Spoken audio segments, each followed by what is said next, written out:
On va ouvrir un chapitre santé avec vous, docteur Valenduc. En vacances, il y a souvent des petites bêtes qui nous embêtent, justement, qui nous font des piqûres. Du coup, on voit rouge. Vous allez répondre aux questions dans très belle veste. Très Non, mais c'est une manière détournée de lui dire qu'il a une très jolie veste, très lumineuse. Bravo, docteur, ça fait du bien. Un peu de couleur. Allez, vous répondez aux questions de nos téléspectateurs, s'il vous plaît. Vincent, il y a Pierre, tout d'abord, qui habite à Angoulême, qui vous dit « J'ai la chance de n'avoir jamais été piqué par une méduse ».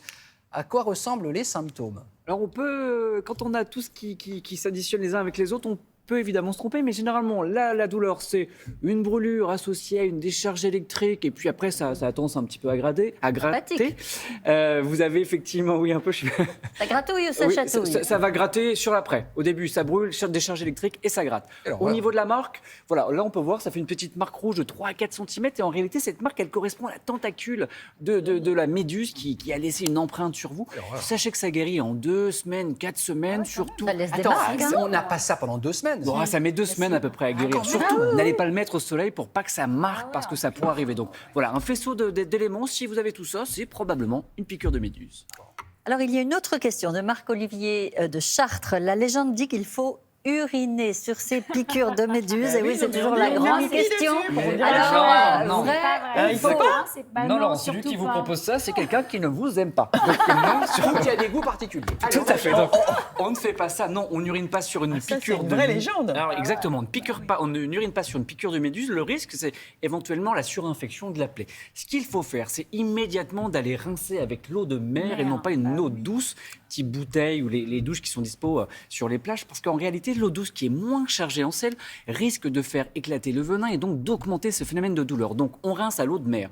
Ensuite, on peut essayer de retirer les tentacules, mais pas à la main, avec une pince à épiler ou alors avec le bord d'une carte bancaire.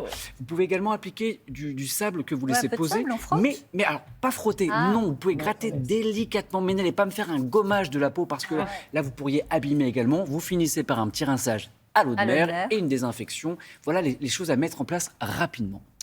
Je sais que l'été dernier, c'était une année à guêpes. Je ne sais pas si cette année, ce sera la même chose. En tout cas, Sophie, qui habite à Fougères, vous dit ceci. Faut-il s'inquiéter après une piqûre de guêpe, Vincent?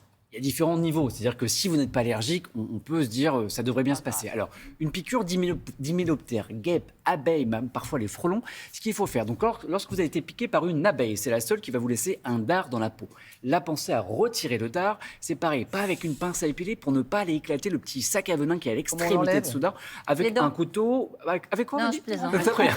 Non, pas les dents. N'écoutez pas Estelle Colin et ne partez pas en vacances avec elle. Vous faites Koh-Lanta, vous? Non, avec éventuellement le bord de l'ongle, une carte bancaire, ou vous pouvez également, avec un couteau, sans bien sûr vous faire mal, vous retirer ce dard. Ensuite, quoi faire? Il faut éventuellement approcher une chaleur, une source de chaleur, parce que le venin est thermolabile. C'est-à-dire que les protéines qui constituent ce venin vont un petit peu se désagréger avec l'approche de la... Voilà. La flamme imbriquée, on ne se brûle pas, mais on l'approche, quoi. Voilà, on peut également utiliser un sèche-cheveux, voilà, quelque chose de chaud. Je préfère le sèche-cheveux plutôt que la flamme du briquet. Bah, sur la plage, Voilà. le sèche-cheveux... Ou alors le centre de coiffure qui est à côté.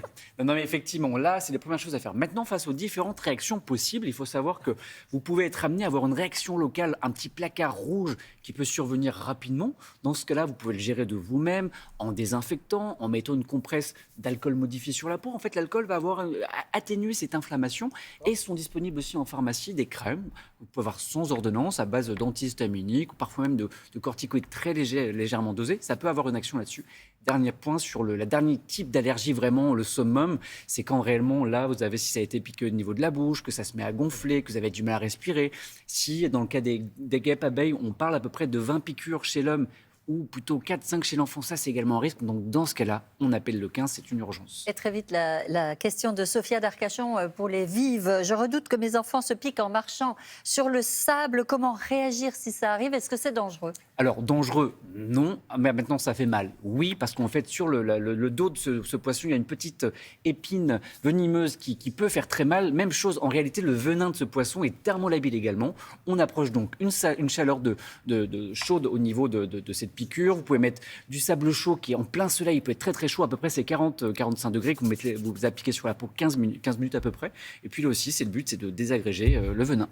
Et puis on dit aux gens, merci docteur, bonnes vacances. Et bonnes vacances. Ça va bien se passer quand même. Mais bien sûr, ça se passe toujours très bien.